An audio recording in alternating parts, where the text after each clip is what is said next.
Bonsoir, bonjour, c'est Kogo News 24.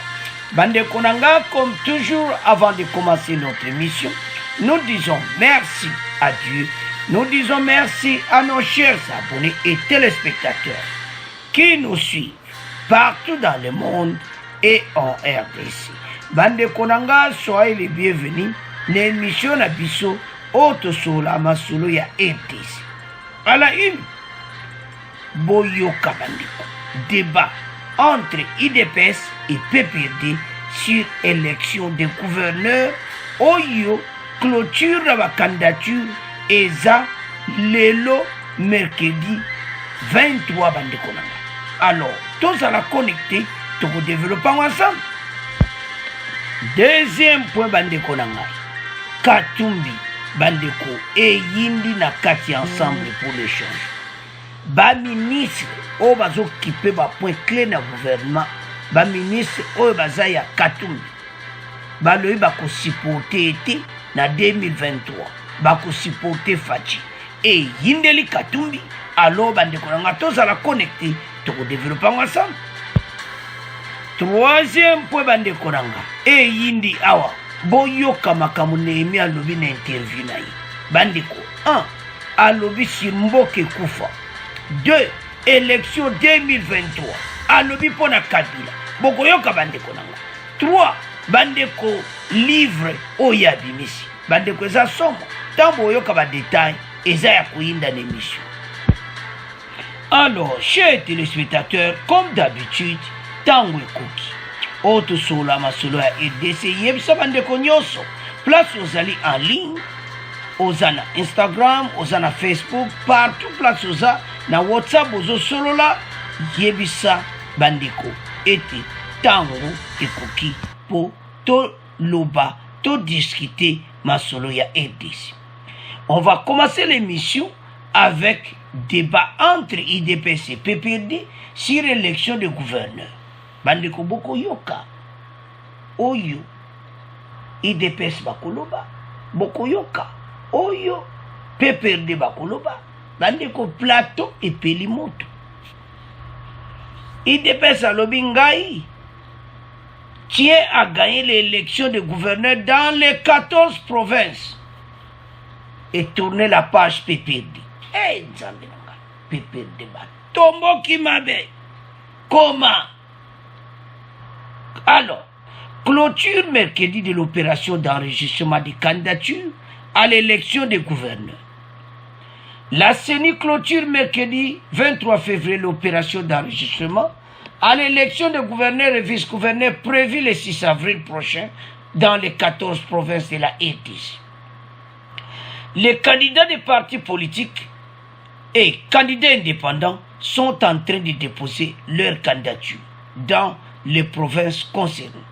C'est le cas du Congo central, où le bureau de réception et de traitement des candidatures annonce ce mardi 22 février avoir réceptionné 14 candidatures, dont celle de 2 femmes.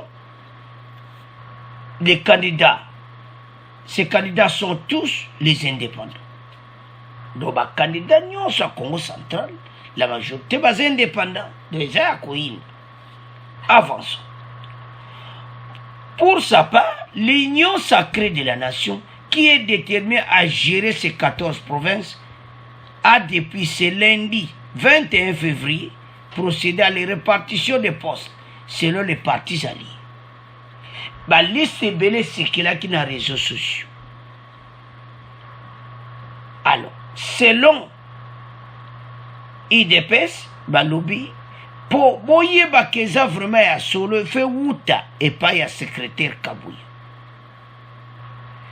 Alors, pour le moment, les noms circulent. Mais et le kobango IDPS bazarango est sa détermination. Bandeko tokoyoka débat. Pour moi, comment IDPS baza déterminé. Pour na bango penza balimba zoa o balobaka toutes les 14 provinces. Bandeko, d'une part, bazana raison. Banga ba lancer l'opération Mikolo. Alors, l'opération wana, ezo senga ke ba gouverneur moko bango ba otia confiance bazala wana. Donc soki ba gouverneur na bango bazawana te. Alors, bango pe bakomona ngo ndire donc oyebika ndema kamali konda ondengeza. Alors, bango baza déterminé. L'Union pour la démocratie et le progrès social se range en ordre de bataille pour gagner dans les 14 provinces concernées par les élections de gouverneurs, les députés provinciaux et cadres du parti présidentiel. Jean-Claude Tshilomba l'a déclaré. Jean-Claude Tshilomba l'ambition est que toutes les provinces soient dirigées par l'IDPS pour avoir la possibilité de dérouler avec cohérence notre projet de société. Vous voyez que le projet de société est déjà lancé. 145 territoires est déjà lancé. Et maintenant, bandeko situation au balobaka eza koyinda. Toyo kasikoyo IDPS bongo après tokolekana PPRD. Toyo kadaba ko introduire débat bako lobana IDPS après toyo yoka PPRD après. Avance. La Commission électorale nationale indépendante CENI s'active pour l'organisation de l'élection des gouverneurs et vice-gouverneurs prévue le 6 avril dans 14 provinces de la RDC. À Kananga, au Kasaï central, les opérations ont repris avec l'enregistrement des candidats, des témoins et des observateurs. François Kadima nous en parle. C'est depuis le 13 février que les bureaux de réception et traitement de candidature a ouvert à Kananga pour ceux ou celles qui veulent compétir pour diriger la province du Kasaï central. Sur la liste journalière affichée au valve du secrétariat exécutif provincial de la CENI, l'on retrouve jusque-là 4 candidats et une candidate avec leur colistier. Ceux en attendant d'autres compétiteurs qui s'ajouteront avant la fin des dépôts de candidature ce mercredi. Le secrétaire exécutif provincial de la CENI rappelle à tous les candidats la nécessité de respecter cette échéance, soulignant qu'il n'y aura pas de délai supplémentaire. Pour les témoins, les observateurs et les journalistes, le bureau d'accréditation a été ouvert depuis le 7 février et il va fonctionner jusqu'au 30 mars prochain. Alors que le retrait de formulaire se poursuit, Joseph Mbuto explique qu'il y a certaines conditions à respecter pour participer à ces élections. Si pour les observateurs et les journalistes, la demande doit être introduite au plus tard 15 jours avant le scrutin, le témoin le feront 7 jours avant le vote. De Kananga, François Kadima, Radio Kapi. Au Congo central, le processus électoral pour l'élection du gouverneur et vice-gouverneur évolue bien depuis qu'il a été déclenché en octobre 2021 dernier par l'ouverture du bureau des réceptions et traitement des candidatures. 14 candidatures ont déjà été enregistrées. Bon nombre des candidats gouverneurs au Congo central sont d'après la liste provisoire publiée par le secrétariat exécutif de la CENI Congo central des indépendants. Professeur Jean-Claude Tshilomba, je rappelle que vous êtes député provincial et cadre de l'UDPS, parti membre de l'Union sacrée de la nation. Demain, c'est la clôture de l'opération d'enregistrement des candidatures à l'élection des gouverneurs et vice-gouverneurs prévue le 6 avril prochain dans 14 provinces de la RDC. L'Union sacrée est-elle prête avec ses listes?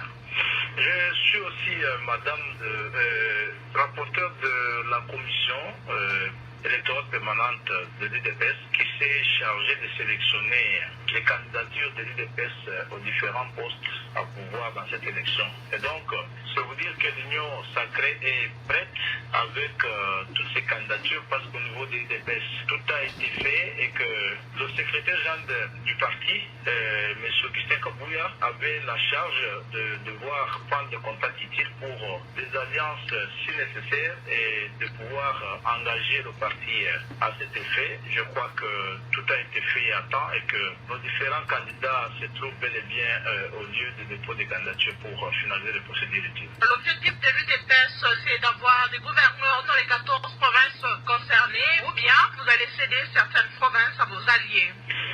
À l'UDPS, madame, moi, comme responsable l'un des responsables en charge de la question électorale.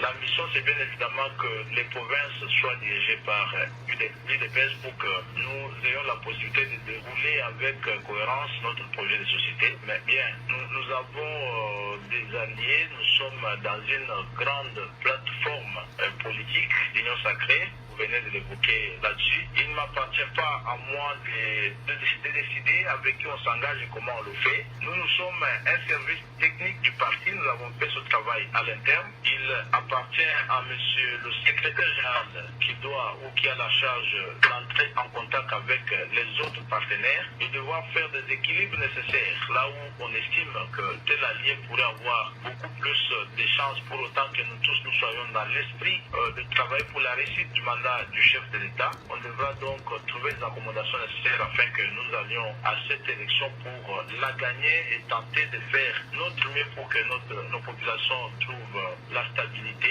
trouvent du sourire et le bonheur de vivre dans ces provinces-là qui sont en train de se vider à cause des différents désordres qui y sont vécus. Professeur Jean-Claude Chilumbaï, certains députés provinciaux vous accusent, vous de l'Union Sacrée, vous, dirigeants de l'Union Sacrée, de vouloir leur imposer des candidats depuis Kinshasa. Il n'en sera pas ainsi. D'abord, il faut tenir au fait que chaque parti a ses statuts et son règlement intérieur. À notre niveau, effectivement, ces candidatures doivent être imposées de Kinshasa parce que les statuts prévoient que c'est la commission électorale permanente du parti qui sélectionne les candidatures en concertation avec les commissions électorales provinciales. Et nous l'avons fait. Dans l'unique province où nous avons eu d'énormes difficultés, la liste des candidatures nous est venue de la commission électorale locale avec la fédération de Mbujimaï par exemple. C'est eux qui ont recruté des candidatures et nous les ont envoyées ici pour les traiter conformément à nos statuts. Et lors du traitement d'ailleurs, nous avons associé tous les candidats qui compétissaient à cette élection, nous les avons associés. Il s'est tenu de très nombreuses réunions pour tenter de trouver des équilibres nécessaires et peut-être un désistement des uns en faveur des autres, ça n'a pas été. Nous sommes un parti très démocratique. Nous avons résolu de passer par la méthode démocratique que nous impose nos statuts. On s'est donc retiré loin de Kinshasa, loin des bruits de Kinshasa, loin des menaces de qui que ce soit, pour devoir nous livrer à cet exercice qui a été une démonstration extraordinaire de notre sens élevé de démocratie et du respect des textes, mais aussi de transparence. Tous les candidats ont assisté dans une salle fermée, sous l'encadrement des forces de sécurité sans aucune menace, et que chacun est parti de là satisfait parce que le vote s'est déroulé en toute transparence. Il y a eu des désistements en toute transparence et nous avons sorti un seul candidat. Vous avez bien suivi que tous les candidats aujourd'hui, ceux qui compétissaient, sont en train de soutenir, se sont prononcés quant à ça. Donc il n'y a pas une position de Kinshasa à nos bases respectives, mais plutôt il y a une procédure qui partait de bas en haut. Lorsqu'elle est arrivée à Kinshasa, elle a trouvé un dénouement conforme à nos statuts du parti. Seulement peut-être que nous allons demander à nos partenaires de pouvoir tenter de tenir à des principes démocratiques pour que nous n'entrions pas en phase avec ce qui est requis dans l'idéologie, dans la philosophie du chef de l'État. L'objectif de l'Union Sacrée de la Nation, c'est d'avoir dans les 14 provinces concernées des gouverneurs et vice-gouverneurs qui appartiennent à l'Union Sacrée. Alors il y a beaucoup de gens qui se posent quand même la question de savoir ce qui se cacherait ou se préparerait derrière cet objectif d'avoir des gouverneurs et vice-gouverneurs, tous membres de l'Union Sacrée dans les provinces, la quasi-totalité des provinces de la RDC. Nous sommes la majorité, madame, c'est aussi ça la démocratie. Lorsque vous observez dans ces 14 provinces, vous constaterez qu'il y a eu des déclarations des députés provinciaux dans leur quasi-unanimité d'adhésion au principe de l'Union Sacrée, ce qui signifie qu'il n'est pas la question de vouloir s'accaparer de quoi que ce soit. Nous sommes dans une démocratie pluraliste et le principe majoritaire devra continuer de primer, de sévir pour autant qu'il y a une majorité qui doit diriger. En fait, quoi que l'on dise, le mandat impératif n'est pas démis dans notre système électoral. Les députés sont devant leurs responsabilités, ils vont devoir s'acquitter de cette tâche, je crois, avec honneur et engagement à pouvoir mériter de la confiance que le peuple a placée en eux. Chacun de nous a cette conscience. Je crois que cette élection se fera entre démocratie.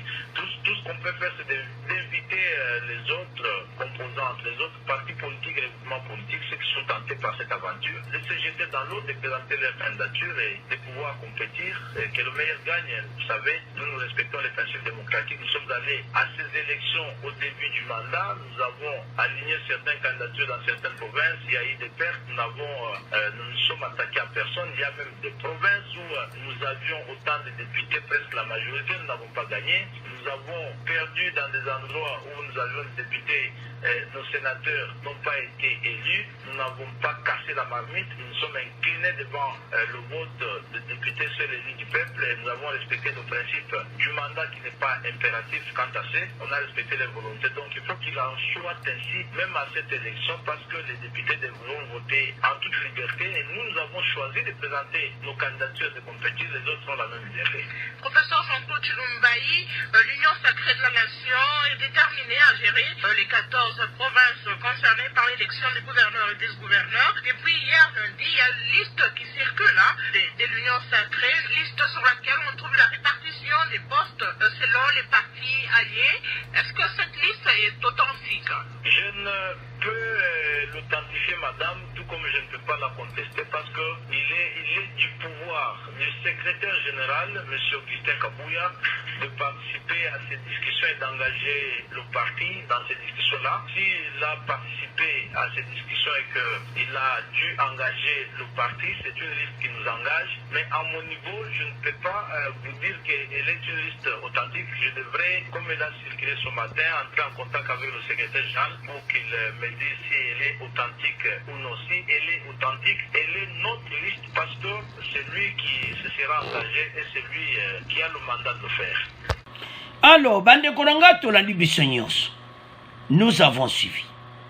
L'opération d'enregistrement des candidatures à l'élection des gouverneurs et vice-gouverneurs se clôture ce mercredi 23 février.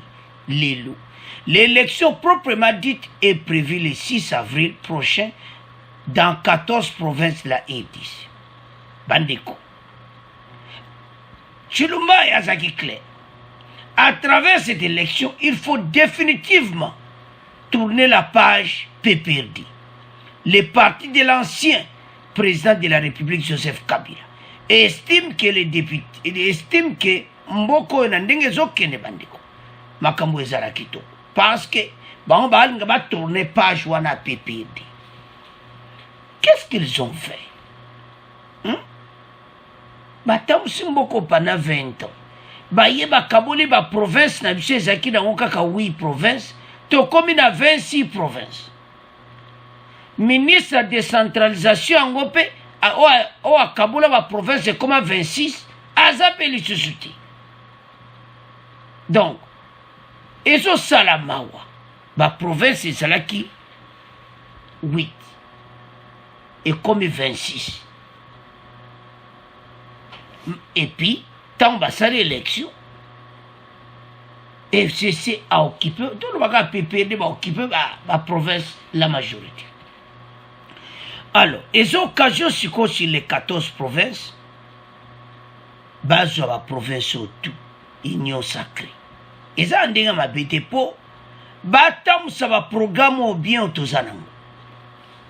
Parce que 14 provinces, déjà, la majorité, sur les 26. Nous sommes en bandiko. Voilà déjà pour ça qu'on compte dans Nord Kivu, kuna donc Mawatro pour la banque.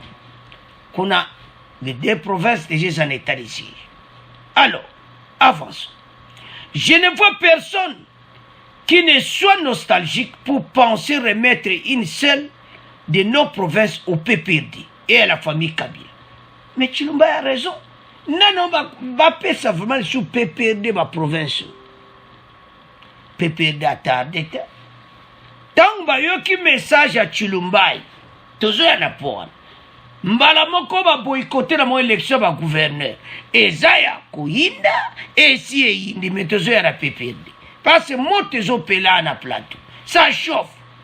Nous ne sommes plus que jamais déterminés avec l'ensemble de la population de tourner définitivement cette page. Les surprises sont démocratiques, mais nous nous sommes préparés. Jean-Claude Chilumba. Nous avons suivi à l'objet. Donc, à ça clair. pour gagner les élections de gouverneurs, Jean-Claude Chilomba indique que l'IDPS va aussi compter sur ses alliés de l'Union sacrée de la nation pour avoir beaucoup plus de chances pour être dans l'esprit de la réussite du mandat du chef de l'État. Donc, Union sacrée, et ça ensemble, ndenge makambo ya gouverneur oyo kende bandeko ndenge pe tokozala l'année prochaine élection 2023. Alors sikoyo baparti wana mosusu bakatumbi ensemble Fayulu bazoloba rien. Alors baza na problème sérieux. Fayulu tilelo nanu ba poser ba candidature na bangote na ba 14 provinces. Katumbi azana problème sérieux parce que kuna na ba ministre wa biso to supporter Fachi. Katumbi a un problème aussi. Ba vine 2023 biso to kozala sima Fachi. Alors ba ne ozomona wana ba opposition PPRD mutu ayena débat. PPRD boycotte les élections de gouverneurs dans les 14 provinces. Mais pourquoi PPRD a boycotté? Parce que Toyo Kasiko PPRD. Pourquoi va boycotter? Parce que Bango balingaki ba province nyonso kaka bazala. Tamba zomona ke mon peuple de ça mikolo côté Fachi makambo ezotambola boye. Donc ata kutokene élection ngo togaye na bisuti. Alors soko yoki message na bango bandiko eza mawa André Tambwe boko yokai ni le parti du peuple pour la reconstruction et le développement PPRD ni le Front commun pour le Congo ne sont concernés par ce processus d'élection de gouverneurs dans 14 provinces de la RDC. Ce processus n'a rien à voir avec une élection crédible, affirme André Tambwe Katambwe. Togoyokai. Il ne s'agira pas d'élection, selon André Tambwe, mais plutôt d'un processus de cooptation et de nomination des gouverneurs. PPD. Alobi Ezakutu. Élection ti. Mais bako nommé ba gouverneur. Ah, lelo. Beaucoup de monde qui comme ma nomination. Mais bo diriger biso awa. Batu baloba balobati. Ah, en tout cas bato makamba sali biso. Mais ba yebake l'erango ekoki. O balobaka l'heure est grave. Alors Toyoka Sikoyo PPD parce que bon te zopela na plateau. Bon to avancer na débat. Donner la parole à André Tambwe Katambwe, député national et cadre du PPRD, parti membre du Front commun pour le Congo. André Tambwe Katambwe, bonsoir. Bonsoir madame, bonsoir à tous les fidèles auditeurs de la radio Kati. Pourquoi le RCC n'a encore rien dit par rapport à l'élection des gouverneurs et vice-gouverneurs prévue le 6 avril prochain dans 14 provinces de la RDC? Oui, mais merci madame pour cette pertinente question. Donc la position du RCC en fait correspond exactement à la ligne de conduite et aux hésitations qui sont légitimes du camp de la famille politique de l'opposition quant à la fiabilité de la centrale électorale. Aujourd'hui, nous avons une CENI totalement monopolitique et qui est totalement acquise à la solde de l'actuelle majorité parlementaire. Mais on y trouve aussi des membres de l'opposition dans l'actuelle CENI. Un membre de l'opposition. Monsieur Manara est de l'opposition, Monsieur Alger est de l'opposition. Excusez madame, nous sommes pas peut-être aujourd'hui, le sujet n'est pas sur la composition de la centrale électorale, mais en réalité vous devez le connaître et tout le monde sait qu'il n'y a aucun membre de l'opposition au niveau de l'actuelle composition de la CENI. Tous les membres de l'opposition, ce sont des anciens membres de l'opposition qui ont été recrutés dans la majorité et qui sont là avec des serments pour servir la majorité et ils font leur sale besogne. Pour nous, la question électorale sur les 14 provinces à compétir est d'abord poser le problème des trois pesanteurs. Le pesanteur au niveau de l'organisateur. Est-ce que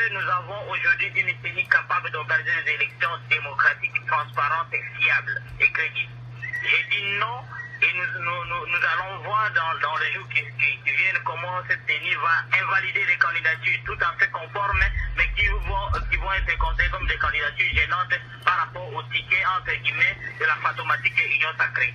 Et nous avons un autre représentant, c'est le bénéficiaire. Est-ce que l'Union Sacrée, en tant que plateforme politique fantomatique, est capable de supporter un jeu politique démocratique? Je dis non, parce que nous avons vu à l'Assemblée nationale et au Sénat les premières épreuves de la confrontation. Elle a été, l'Union Sacrée, elle a été incompétente et incapable d'affronter le deal du jeu démocratique. Elle va aboutir tout simplement à un jeu des candidats fantômes où seul le ticket de l'Union Sacrée sera absolument le ticket à voter. Dans les cas contraires, on va chercher les superficies contre tous les candidats autres qui vont représenter une certaine menace. Et les troisième présenteurs au niveau de l'acteur, qui sont les députés provinciaux ou les assemblées provinciales. Ces assemblées provinciales ont été embrigadées par certaines missions des caciques de la présidence qui ont sillonné tous les coins et recoins de la République uniquement pour faire peur aux députés provinciaux, pour leur dire non, nous sommes venus vous dire que le président de la République veut tel candidat, et vous avez entendu vous-même, vous l'avez révélé, il y a une certaine résistance de la part de quelques députés provinciaux qui savent encore que nous sommes dans une République. Le président Félix Tshisekedi a hérité de l'État avec des institutions fiables. Il ne doit pas tout compromettre comme marche de ce pays dans la démocratie. Et donc pour nous, on ne peut pas s'exprimer par rapport à ces élections d'emblée, parce que nous savons déjà qu'il n'y aura pas d'élections. Nous attendons un processus de cooptation et de nomination des gouverneurs au gré de la volonté de ceux qui se réclament proches de l'action du chef de l'État. André Tamboué, ce que vous reprochez à l'Union Sacrée aujourd'hui, on l'a vécu il y a quelque temps avec le FCC. Le FCC l'a fait, a imposé des candidats gouverneurs aux assemblées provinciales.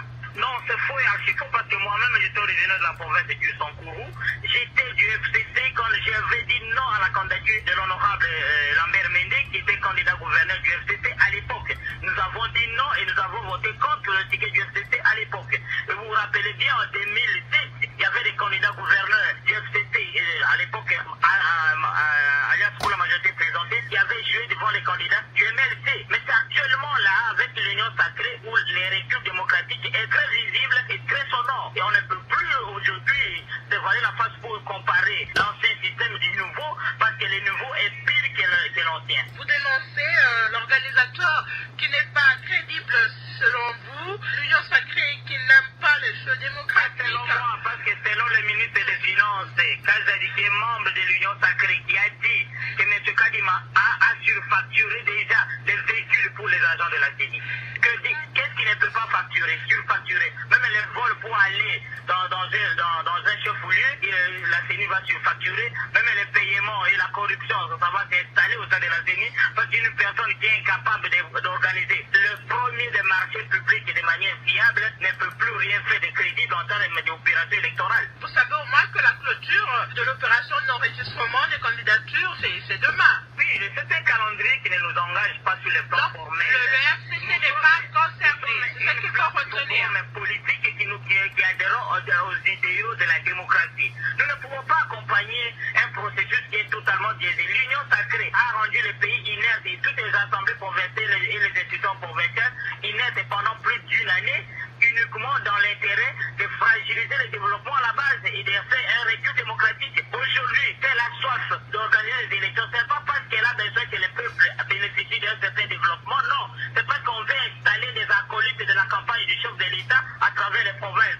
Et par conséquent, nous qui sommes conscients que les Congolais en sortira perdants, nous ne pouvons pas accompagner ce processus induit et mal orienté. Donc on retient que le FCC n'est pas concerné par ces élections. Le FCC en tant que famille politique ne peut pas se prononcer vers quelque chose qui ne l'engage pas. Mais les individualités, quelqu'un peut être du FCC et dire je vais faire échec à l'Union Sacrée dans ma province. Parce que nous sommes dans un principe, comme le professeur l'a si bien rappelé, même ici à l'Union Sacrée, le principe du mandat non impératif n'est pas opérant. Mais chez nous, ce principe opère. Donc les gens peuvent aller chercher, en vertu de leur libre conscience, des mandats, les suffrages des grands électeurs qui sont les députés provinciaux et appartenir au FCC. Mais le FCC en tant que famille politique ne peut pas coaliser. Parce qu'aujourd'hui, il est visible que pour gagner un ticket dans les assemblées provinciales, il faut une coalition. Mais vous serez amené, dans la majorité des cas, à coopérer avec des partis dont le conscient était tout simplement ciselé par la machine de la mécanique de l'Union Sacrée,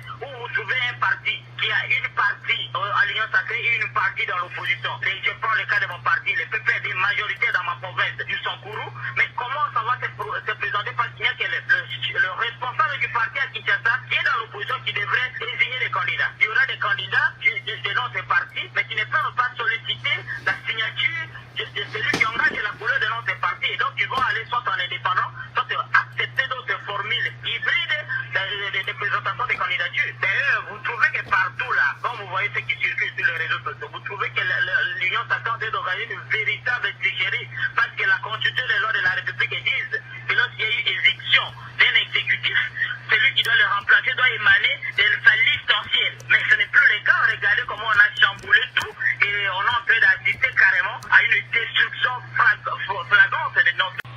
Alors, bande konanga tolandi PPRD. PPRD pena nani akokiri ko voter gouverneur ya PPRD. Baza raison na bango ke ba boycotter wana pena na côté li bango. Po ba ogenozani nana ko voter bango. Ba le biso to kende ti. Ah! Eza ko inda bande konanga. Il ne s'agirait pas d'une élection selon André Tambwe Katambwe, mais plutôt d'un processus de coopération, je m'excuse, de cooptation et de nomination de gouverneurs. Il affirme qu'il n'y a pas une commission électorale nationale indépendante en RDC qui pourra organiser des élections démocratiques, transparentes, fiables et crédibles. Mais, tout une question sur la journaliste. Mais ils ont le baquet. Mais c'est nous en opposition, ils ont kati. Bato na PPRD bazana kati ya seni, au moins place bakangani. C'est quoi bakoloba nini? Bandeko. Tala. Bato yo bakomi na problème sérieux pe bakomi na suka. Baboyi na bango ko participer à l'élection de gouverneur le 6 avril. Donc, pona bango bazo monaka ki en tout cas bako gagner na bango te na l'élection. Alors, maintenant, union sacrée azako zaba position partout. PPRD motako voter yazati.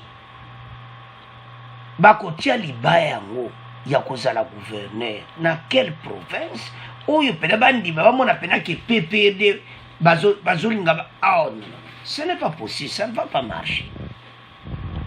Alors, il a dit ceci, PPRD. Il affirme qu'il y a une commission électorale nationale indépendante CENI en RDC. Il n'y a pas. Alors, CENI na RDC qui pourra organiser des élections démocratiques, transparentes, fiables et crédibles. Abi ezati. Ezama wa bandi konanga. Avançons. Nous allons voir dans les jours qui viennent comment cette CENI va invalider les candidatures tout à fait conformes, mais qui vont être considérées comme des candidatures gênantes. Alors, Bande Konangai et Zamawa, ils ont même surnommé Union Sacrée, Pesiango Kombo Bande Konanga, donc fantomatique Union Sacrée. Et Zamawa. Et puis, il se pose même des questions. C'est l'Union Sacrée en tant que plateforme politique fantomatique, est capable de supporter un jeu politique démocratique. Binabo dirige Mboka pendant 18 ans PPRD. Et là, on est Bossali. Bon, boycotter l'élection, c'est pas ce moment où on bimaté. Bah, c'est pas ça, Mayele. Bah, on ne béga pas. Komiga, bouega, donc. Ozomo na pena qu'est-ce que PPRD bena vide ko bande otamangantolo batolo ba vérité. Le 6 avril wana. Soki pena ba on va poser ekaka. Osimbe kola PPRD boy. Ata lo kasete na gati. Ba yebi na bango. Et cette population ni vraiment ekoya ko voter PPRD. Je ne sais pas. Hein? La troisième pesanteur a poursuivi les députés. Il y a PPRD, c'est situé au niveau des acteurs, que sont les députés provinciaux. Ces assemblées provinciales ont été embrigadées par certaines missions des caciques de la présidence de la République qui ont sillonné tous les coins et recoins de la République. Donc, c'est le bango. Ne fachi a tambola kiwana. Balobi. Bata PPRD et bata, je m'excuse, bata IDP, bata Union Sacrée, bata mbole dans tous les coins du pays pour la Koubang Sakaba, bata assemblée provinciale one. Dans le but, et Tibango Kaka va gagner. PPRD bozana problème. Problème n'est pas que, bon, Gérard Kimboka pendant plusieurs années, mais Boutira Kosale Loko Malamouti. lelo bokomo benga fantomatique union sacrée. Non. Union sacrée baosala boulot balinga 145 territoires bagéré yango bien. Alors bandeko biso nyonso tolandi André Tambwe Katambwe oyo ape perdi mpona bango bazomona ntina monte bakende élection parce que tolobi tolobaka eza clair bamoni ke bakoganye te. Tolandaki biso nyonso Chilumbai alobi bo l'union sacrée na IDPS parti présidentiel s'est dit ranger hors de bataille pour gagner dans les 14 provinces. Yango baza mal à l'aise. Alors, Toyoka Ndekoyo Yasuka, bon, on continue mission là. Professeur, parce que l'objectif pour l'Union sacrée, c'est de mettre à la tête des provinces des gens qui seront en cohérence avec le programme du chef de l'État. Oui, madame, les gens qui sont en cohérence avec les programmes du chef de l'État. Mais les programmes du chef de l'État, c'est quoi les programmes du chef de l'État? Au niveau de chaque province, il y a des spécificités. Et ces spécificités doivent être prises en compte pour pouvoir faire un programme qui soit cohérent avec les réalités locales. Et le temps pour mettre ça en place, ça prendra, s'ils sont élus au mois d'avril, et ça prendra encore quelques mois, peut-être 2 ou 3 mois, pour mettre ça en place, faire adopter par les assemblées. Et on connaît comment ça fonctionne les assemblées. Il faut que les gens soient payés pour faire une session, tout ça, et pour voter un truc, ils doivent être motivés par des enveloppes, et il faut chercher de l'argent pour ça. Et donc, je pense que ce n'est pas vraiment cette cohérence-là qui sera visée ici. À mon avis, l'enjeu majeur pour ces élections, c'est la consolidation du pouvoir qui est en place, qui a fini la phase d'implantation et qui est rentré maintenant dans la phase de consolidation. Il s'agit ici de marquer vraiment pour nous dire qu'on demeure en place, on est là pour garder le pouvoir le plus longtemps possible. Et après avoir pris le contrôle du Parlement, le contrôle de l'appareil sécuritaire, donc l'ANER, l'armée, la DGM, la justice, la Cour constitutionnelle, et après avoir pris le contrôle de la CNI, de la Banque centrale, etc.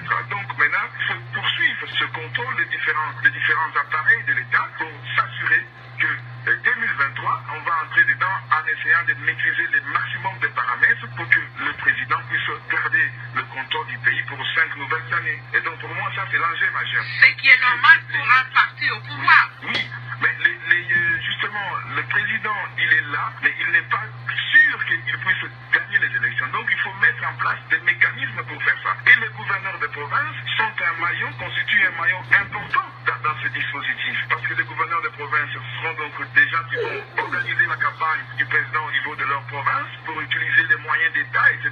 Et puisqu'on sait que le régime en place est actuellement en perte de popularité au niveau des différentes provinces, puisque les gens n'ont pas vu les actions gouvernementales rencontrer les préoccupations des citoyens, alors les gouverneurs seront donc, si vous voulez, à l'avant-première en utilisant les recettes des provinces pour financer cette campagne électorale, pour financer les partis, mais également pour, au cas où il y aurait des manifestations pour contester les résultats, etc.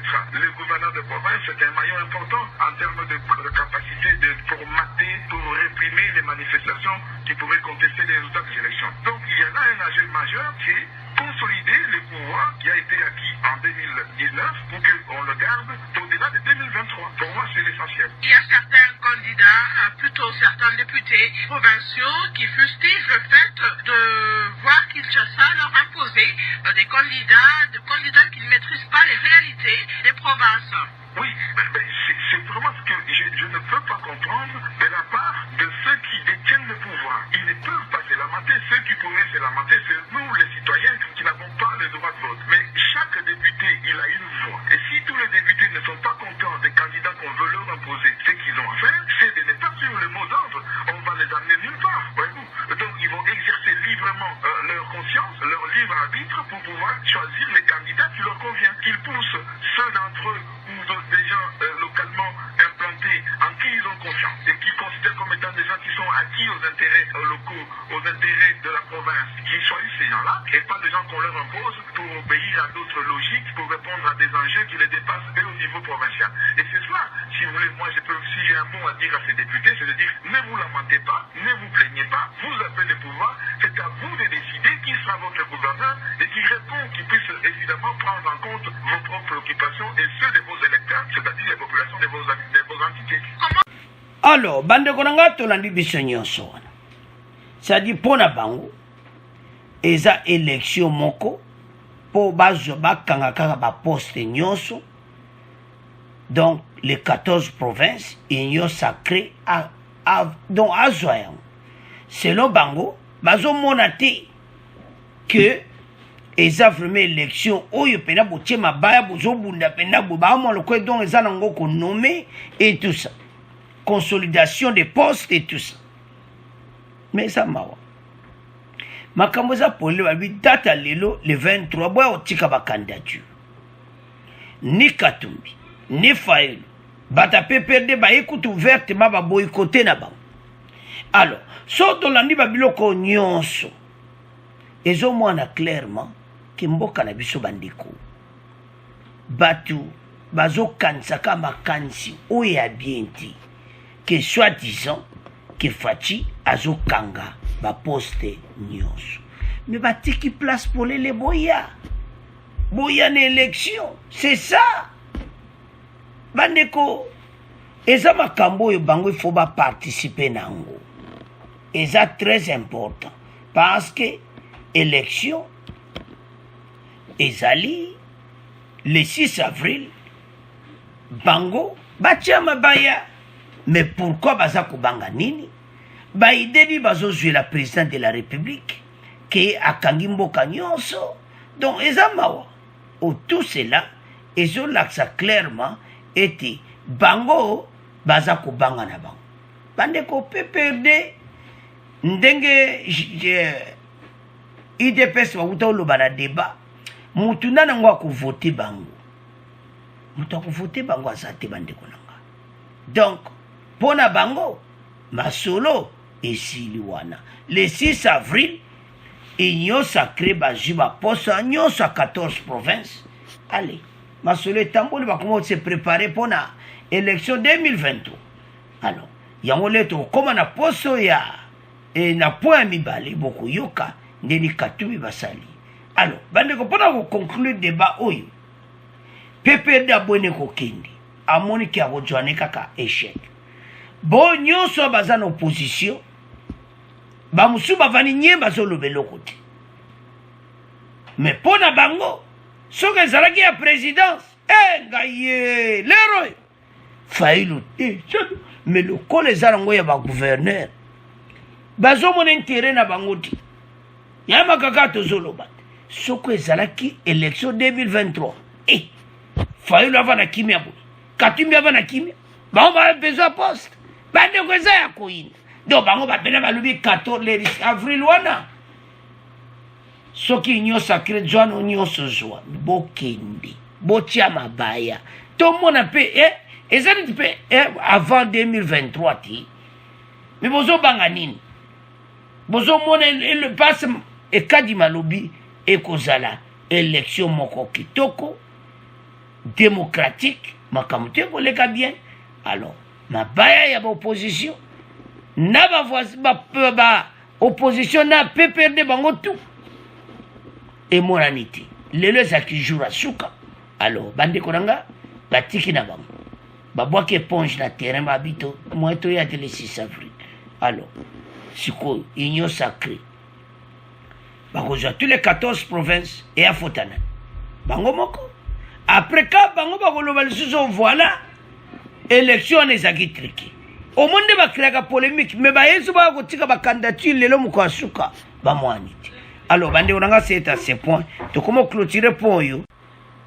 Alors bande konanga yindi na point oyo. Et yindi na kati ensemble pour les changements.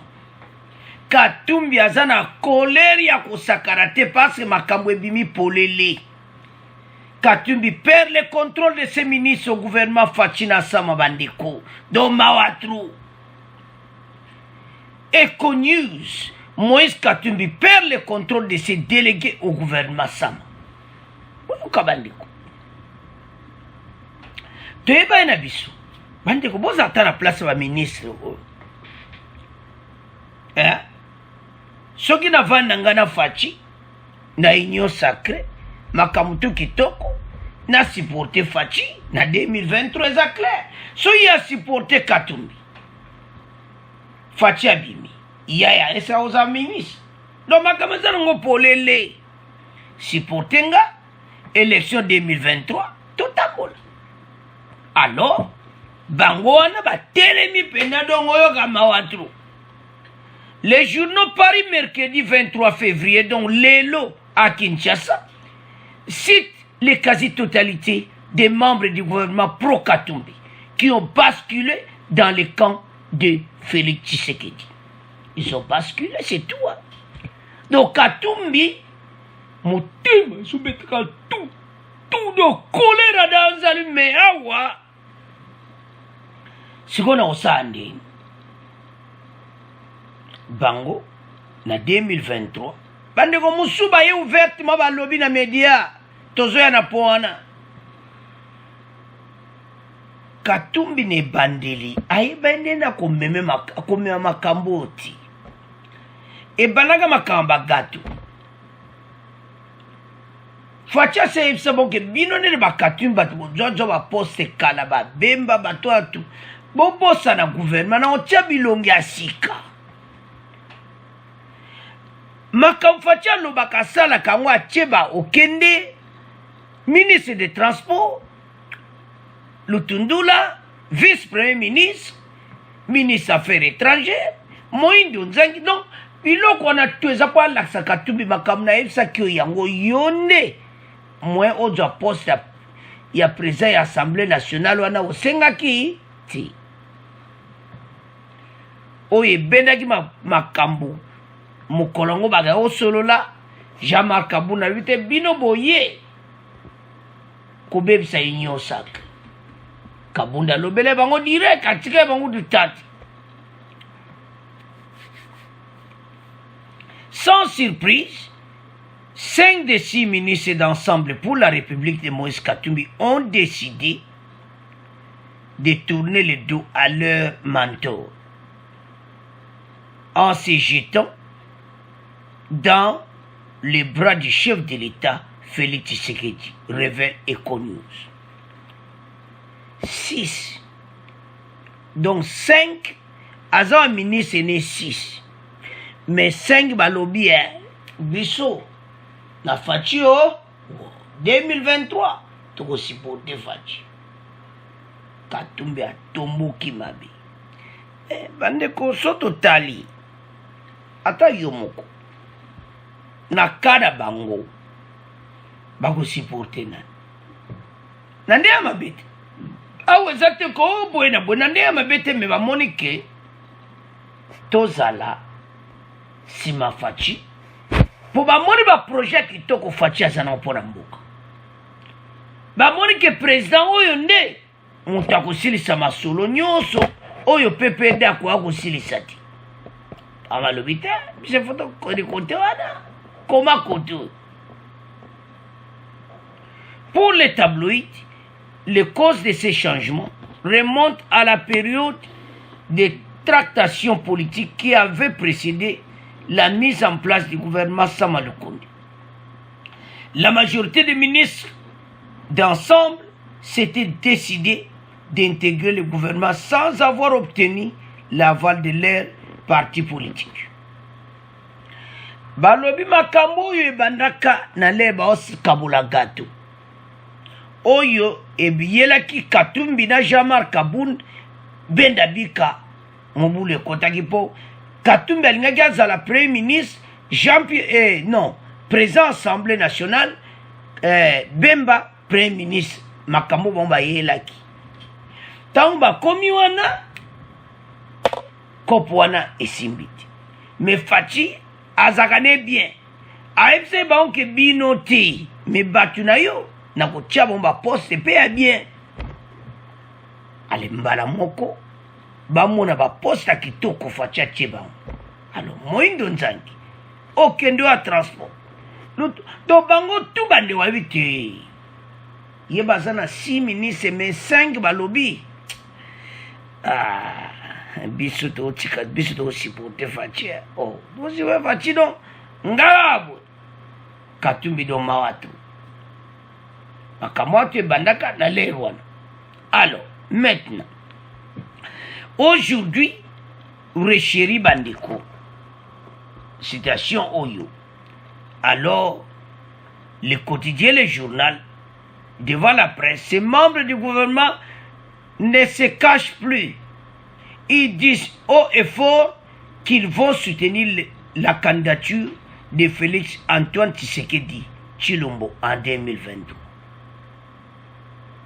Andeko tolaraki sobolaraki interview ya Lutundula na ba français, c'est question batunaki ba ko supporter Faci.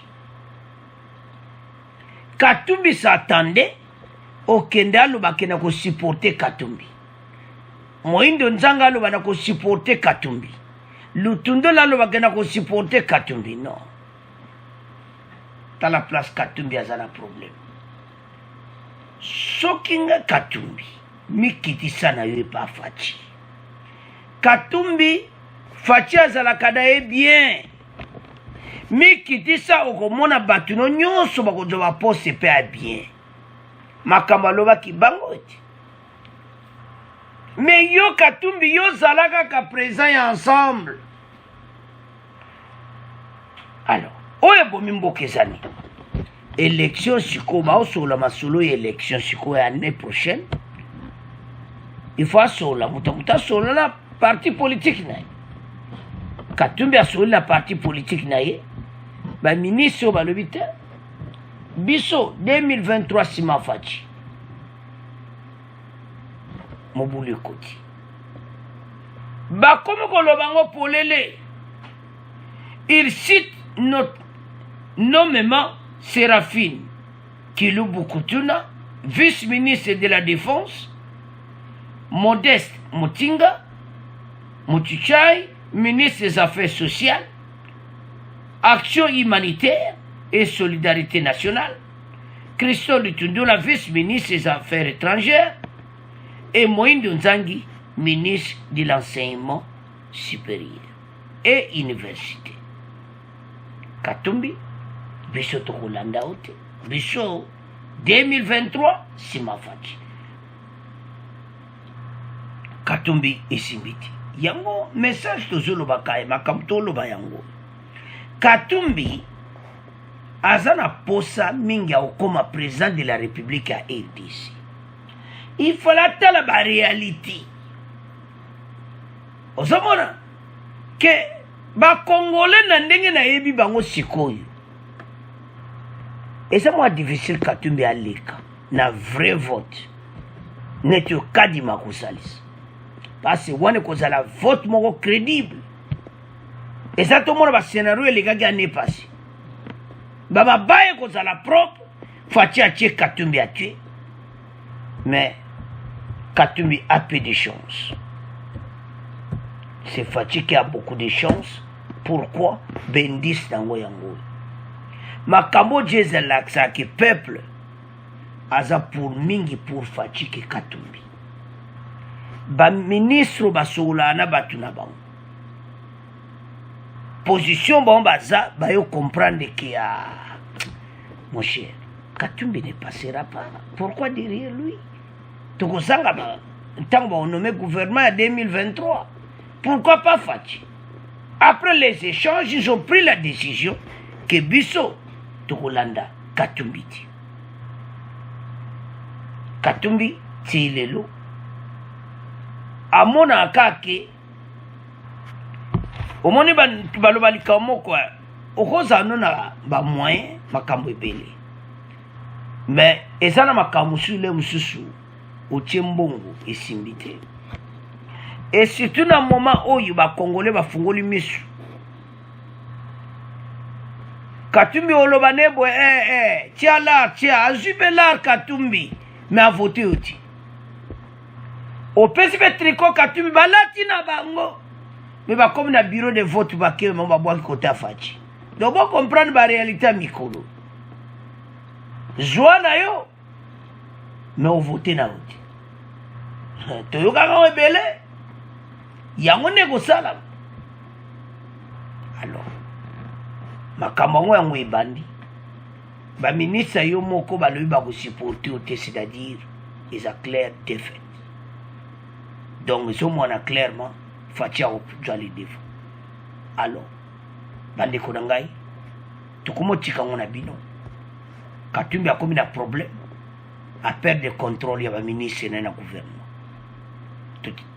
tokomokene siko na point na biso suka alors bandeko na ngai tokomi na point na biso ya suka interview de Nehemi bandeko awa tokodivisa ngo en 3 parties tokoloba d'abord ya livre wana après tokoleka élection 2023 et puis oyo bobi mboka ekufa alors maloba na fatia lobaki mboka esi ekufa bokoyoka o Nehemi alobia bandeko tobanana na ouvrage après tokoyoka Nehemi na interview na ye après toleki na ba point mosusu élection 2023. Dans la présentation de cet ouvrage par le professeur Faustin Taenga Lokundo, ancien recteur de l'université de Kisangani, actuellement député national, on retient qu'il contient 3 titres relativement équilibrés en chapitres. Premièrement, la construction d'un État républicain sous Joseph Kabila. Dans cette partie, l'ouvrage de Nehemi Moulania montre comment s'est fait le passage d'un État inexistant. Donc, pour la Bango, donc selon Nehemi, construction d'un État républicain. Ngana yebi que un État républicain, et un État où il y a la démocratie, et un État où il y a liberté d'expression ezali. Déjà le premier point na déjà surtout on n'a qu'à primo na e na kati ya livre État républicain mais tout ça là qui mboka mo ba problème na ba problème est-ce que batu pena ba zala ki ba o se sentir pena na kati ya république ba kamutu était oyo ka démocratie ça chauffe. Secondo, le combat mené par Joseph Kabila pour la stabilisation et la reconstruction de l'économie nationale, avec des avancées enregistrées dans les secteurs sociaux. Reconstruction de l'économie nationale. Mais bakuti mbongo ezate. Ba détournement na ba détournement. Bambongo na baposha batu bandeko totala na makambo situation eza o balobaka mobulu soko zotala ki reconstruction ba n'éviter ba construire l'économie oyo ba sala reconstruction totika wana bino pas ça chauffe dans cette émission l'économie nationale Moulania Moulaya a un problème dans le livre na ba Congolais. Parce que les Congolais lisent, ils vont voir tout ça. Mote ko pela ndenga mukete parce que ba omona ba point mususu parce que zero ka Congolais ko boule kaka.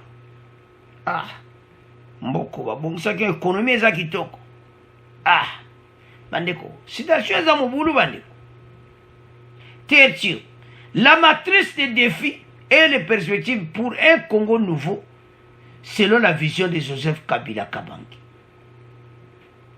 Un Congo nouveau. Bana 2001. Traité 2018, toute constitution est respectée parce qu'il fallait aller en 2016. Mais Babaxi 2 ans. Boutala bandeko. Na 2 ans on a makambo elegaki. Musoto tangiawa. 2 ans mobulu. parce que soto tali arrestation bato mosusu bakanga bango ko détournement na date 2016 2017 neti mikolo baoloba détournement ya département ya santé banda 2016 2017 mais c'est quoi wanemi azoyebisa biso ke bazoconstruire l'économie mais awa lingeta aundisa rapport ya département de la santé 300 millions détournés entre 2016 et 2019 soko talibe 300 millions wana balare okende eumela epete bakangi ministre Kabila oyo ya santé aza na makala ilunga détournement ya mbongo ya Ebola Némi eza bien kokoma mais il y a un problème. La reconstruction, la modernisation des infrastructures, problème, des infrastructures sur Joseph Kabila ne sont pas oubliées dans la comptabilité inventaire de Némi Moulagno. Il était le directeur du bureau du président. Némi, il y a des infrastructures. Mais na EDC nzele zate, tolobati. Némi, mais livre ça n'a problème. Il n'y a pas de route. Congolais nyoso makamona on baza d'accord nangai. Bon Némi na livre komi bandeko tango akomi zo tikala bamindele bazo tanga za mboka na biso tokoza ndeni. Oh bandeko nangai, et ça passe. Mais tout yoka nanu interview na ye boko to continue mission na biso tomoni bino bosangani na baninga bayo ba FCC kasi eloko nini ekosala po ete unité oyo eyibanaka ya FCC ekoka kozonga po ete elongo okoka bongo kopona candidat unique mpona maponami bazali koya mpona lelo oyo omoni déjà c'est déjà ça le point de départ okola makambo mosusu wana eza na ordre du jour te ekoyana te tokoki kocomprendre ete ordre du jour na mikolo mizali koya ekoki kozala choix ya candidat unique ya FCC lokola Ramazani Shadari ntango mosusu mpe Joseph Kabila mais yango wana nazoloba wana eza na ordre du jour te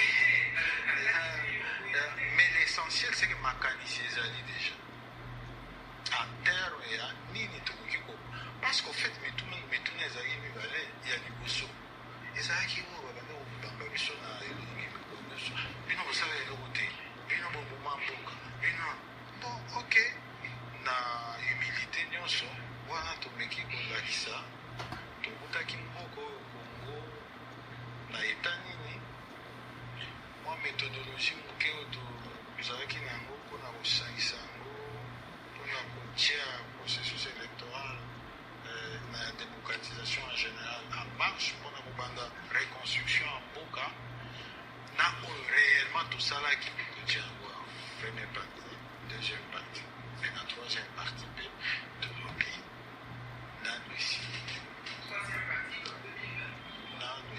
te nano esili te c'est-à-dire que mwa biloko ya sika mpe ezali soki bapesi biso temps biloko ya sika wana tokoki kotia yango en pratique kaka mpona intere ya population ya biso na kotangaka mokanda na yo emonani na polele ete ozali na posa ya kosalisa peuple ya koservir peuple monsieur Moulania est-ce que okoki kobisa biso avenir politique na yo ezali mpenza nini te avenir na ngai eza nano compris na avenir ya lingomba na ngai parce que justement c'est ça la différence tolakisaki déjà que biso tozotia mboka au centre ya préoccupation na biso et puis méthodologie même ya leader na biso ezala moto lemo ezala démocratique ata ntango esengelaki ya mpona topona candidat na biso ya Front Commun pour le Congo azwaki temps ya koconsulte baparti politique na baregroupement nyonso ya Front Commun pour le Congo les images sont là pour l'attester. Après ça, qui 10 critères. Et si on regarde à critères, il y a un soir, qui tant de choses aux Alaouis. Et quoi, il peut vous en dire des choses, n'est-ce pas? Et donc, c'est de la même manière que qui sont fonctionnent. Donc, intérêt dans le Mboka, où ils allaient porter la famille politique Mobimba. Et tant que tu commis dans Makambo, où il y a ma personne, Bartou, Sengeli, n'est-ce pas, pour Nama, nous, c'est ça de manière démocratique. Donc, le moment venu, vous voyez, Nazo rappelé déjà Joseph Kabila a 50 ans. Et donc, ton papa est mettant en sous famille politique. Et vous fait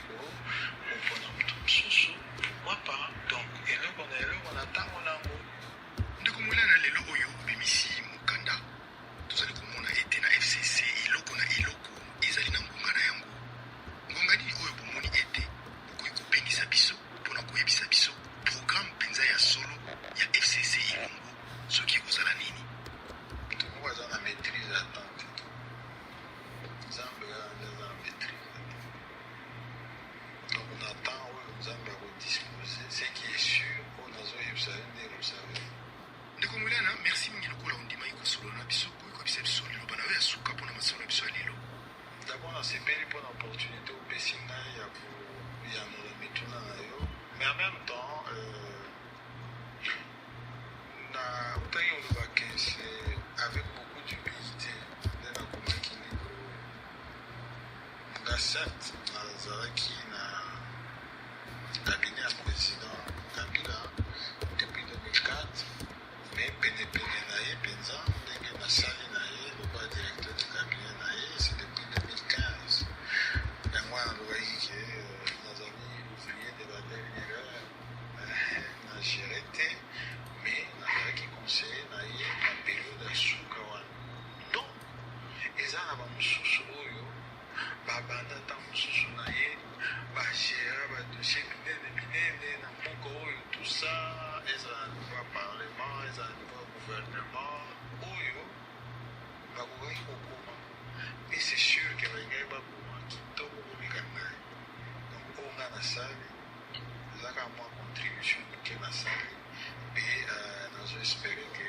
bakotunanga wana po sikoyo ntan mosusu bakokorige bamwa erreur ya jeunesse na ngai wana bakokomplete et puis kozala peut-être na deuxième édition troisième édition donc wana eza liloba na ngai ya liboso sentiment humilité ozala naza nango ntango nakomaki oyo ntango mosusu esengelaki te ezala ngai parce que tala kaka bakade biso tozaka bakade mais po bakade nde bapesaka bango misala sala bomwana bitinda tosali yango deuxièmement nakanisi ke ntango ekoki mpona biso ezala na mémoire collective tosala mwa collection ya makanisi kitoko mpe na mabongiseli kitoko oyo nyonso esalemaki na baoyo badirigant mboka oyo de manière à ce que eservi de base baaki wana eservi de base ekoki koéclaire baoyo lobi bakozwa responsabilité ya mboka oyo mama tozolekisa temps ebele ntango tozokanisaka kili kobandala biso ntango tozokanisaka ifo toboma nyonso tuta tout ça et puis bon on vient se rendre compte que ntango olingi obanda sikoya yo mais tikalika mbula mibale pour élection esala et donc tombula moko donc c'est très important j'espère que oyo ezali ebandeli ya effort wana ya koconstituer mémoire collective mpona biso eservi de repère baaki wana tovalorize yango patrice emery mvumba alobaki histoire ya mboka oyo ekokoma malobi mpe na bakongole bango moko mpe na kongo ok lobi wana nde lelo j'espère que oyo ezali ebandeli bamosusu lobi bakokoma oyo nyonso ya malamu président Kasavubu asalaki oyo ya malamu président Mobutu asalaki mpe lobi kuna bakokoma oyo malamu président Tshisekedi azosala nango nyonso ata mpasi eza na mboka ntango tozolela meko nyonso tosa mboka komi boye boye mpe nango nyonso wana kaka mwa eloko moko ezali ya malamu azosala donc c'est très important na évolution ya mboka mwa effort wana esali sinon ngai namekaki kaka bamosusu bakoki kopusa po effort yango ezala kitoko lobi eza plus complet plus exhaustif ke wana atondi okoto.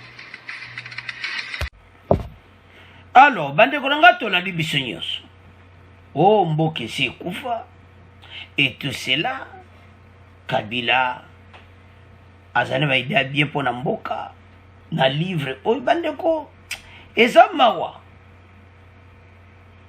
Toutefois, il reconnaît en scientifique honnête que malgré les réformes judiciaires, certaines bavures policières graves ont été enregistrées sous le règne de Joseph Kabila.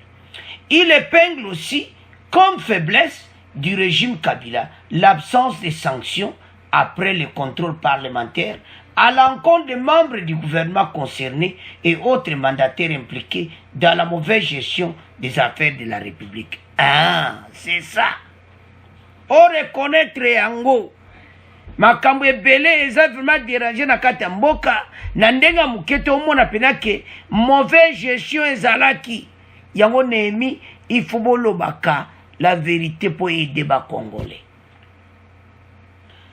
Avançons. Les laisser aller, laisser faire, bref l'impunité. Vous avez impunité ezalaki makasi. Sur en opposant républicain actuellement, il exhorte de nouveaux régimes force à qui était et faiblesse du régime Kabila, notamment le contrôle sans sanction et la mainmise de l'institution président de la République et fonctionnement du Parlement a impulsé une amélioration notable sur cet axe de gouvernance d'un État républicain. Wana parti monsieur kakanakata livre naï. Mais l'autre ntolobani tolandi ewan Néhémie bondi make kolobate ke o mboka kufa bondi make mboka ekufa fachi azobongisela biso mboka ekozala bien bazala sincère bandeko PPRD pene balanda émission ba comprendre que ezaki vérité quand le chef de l'État l'avait dit tant azaki na tourner naï dans les Kassai. Bango, makamso yebe infrastructure. Et l'on est bon basa. Et ça va voir. Donc, est-ce qu'on est élection 2023? Il dit au Landiwana que Kabila a 50 ans et cause à la yé, cause. Mais pour la nini binombo tchaka ba Congolais trouble à Pamba. O ba lobaka manipulation. Constitution lobi ke ya kozongati. Aza sénateur à vie. Pourquoi qu'on a makambo boui? Makambo zo mona bandeko ba Congolais. Bato bazana makambo so ba lobby. Ah, kalato yo kande ya lobby anakaka. Oyo ba media siko kobia. Awuto lobat. Alors que Kabila en 2023 a opposé candidature. Ba osa choix d'un candidat commun. Oubliez Kabila. Constitution et des so ba mo ba yakinango. Et kotika la jamais ko changer na point. Au sali 10 ans, Kendi. Yekuta sali plus de 10 ans. Ozomona. Donc ezamawa. Alors, constitution est claire. Donc wana tout ezaka to benga manipulation ya bata pipide. Shadari. Mais je ne suis pas sûr. Bata PPD bako tia sous Shadari. Parce que chèque ezaki na 2018. Si ko bo pone sous Shadari nandimi yangote. Alors, bandeko situation oyo. Eza situation moko bandeko na ngai.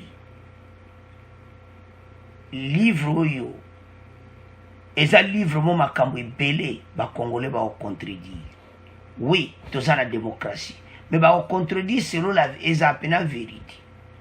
parce que makambo susu oyo Néhémie akomi na livre eza ndenge wana te na interview na ye bolandi wana mpo na ye bamonaki Kabila ye na un Congo nouveau a changé EDC abi eta oyo tozwelaki mboka wana eta bozwelaki epa musée ezali kutu mwa bien te musée kuta banedia kotonga mwa bafondation lera musée baza koyiba mbongo te me boye bozwi yango mais après bakongole baye koyeba siko lefa nde aye bakongole baye koyeba ki bokanga lonzo 300 millions boy bakongole baoyeba poani parce qu'au sommet de l'état mwana mboka akoti avec la volonté d'aider son pays babani kokanga miyibi eloko nini bango basali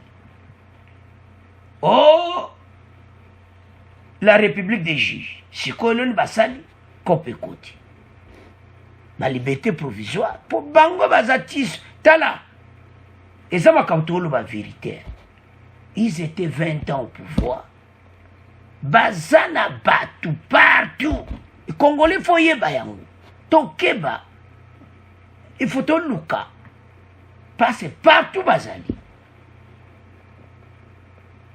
bana manipulation ezosala et maintenant bakoma loba omona état de droit na bino boyaki nango tala ndenge komi bango bayibi mpona nini.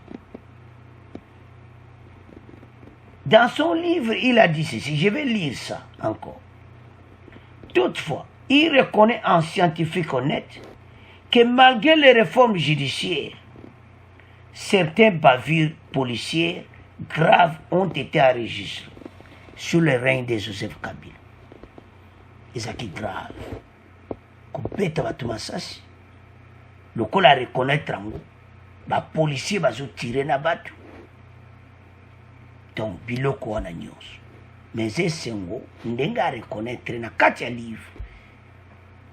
Mais akumisi mingi que défense. Ozomona. Parce qu'il faut défendre peu malobo yorubiti. Au possible exemple. Mais il n'avait même pas d'exemple à ce qu'il disait et ce qu'il a écrit. Oui, et c'est important, livre, le lo ya leki, lobi koza livre yanani ya fachi. Mais, tant où est tout beau passer na pouvoir, Néhémie, ba Congolais ba bossa na yangouti, ba yebi ce qui s'était passé, et tikala na mutua ba Congolais. Lelo atabondimi mboka, mboke kufa tout ça. Bondimi angote. Mais au moins na conscience na bino tranquille, boyebi na bino ke mboka botika on état malamu te. Botiki mboka madusu partout fatia baniko bamba yango. Commençons avec la Banque centrale. La Banque centrale ba kuti mawatro, mais lelo ba Congolais so ba isumo ba réserve des milliards de ba recette pe comme quota ba réserve et somata. C'est ça l'économie. Et ça la capacité. Aux autres la même na YouTube, au tala ba peni ba Ghana. Au talika ga ndeba ba sape ba vidéo na bonga YouTube, au tal na nzela. Au mona ba nzela ba Ghana bena au talubi. Mais dans des quartiers to bene ba kingasani na bango, ba kimbanseke na bango. Mais so tanda ba capitale à Ghana. Mais kitoko trop. Même Nigeria. To benga ba kingasani na bango. Soko tali banzele zali. Alors, bande konanga so comparer sikoyo ba pays wana na biso do livre oyo Néhémie abimisi makambo atie infrastructure do mawatro mboka eza kobeba tomona ki biso nyonso nde faci atambolaki na mutuka na province ya Grand Kasai bakare ezotinda makambo tusodolo ba exemple oyo Néhémie ndenga komi na livre a comprendre que eza mawa trop mboka partout banzele ya te oye na Kinshasa mabulu bamai basali te do mboka etika na eta moko mawa alors que pa bapays voisins za bongo te siko mboka baotika batiki biso mboka boye baza komona te maintenant yo ya kokoma na livre que voilà modernisation des infrastructures. Et ça la passe. C'est partout dans l'étendue où il y a Edis. Donc, makambwana nyonso sokotali bazaki na posa mboko te. Et ça bien comme ça livre. Mais il fallait la vérité ça là. Parce que oye komami tozomona banzela eza te mpo wana nde bakongole bakotelema nango mpe kosala bakongole colère baoloba mekoma donc Néhémie a un problème sérieux parce que livre wana kaka semeno epuis bato ebele babanda kotanga bokoyoka e mena mondele akotanga livre wana les Européens, les Américains, bah on sait qu'abisso, bah l'atala. Taban, livre à bout vraiment. Il fallait que tu pas au tien une infrastructure, mais comme on soit no kolo banayo, mais infrastructure te.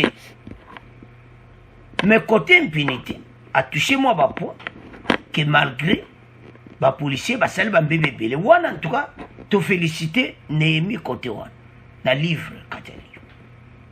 Mais oyo mosusu eza soni pona mboka na biso otouche pena point oyo bakongole balinga ate nde banzele eza te bandeko botala nasi biso nyonso toza d'accord mboka ekufa wana kongole mota konia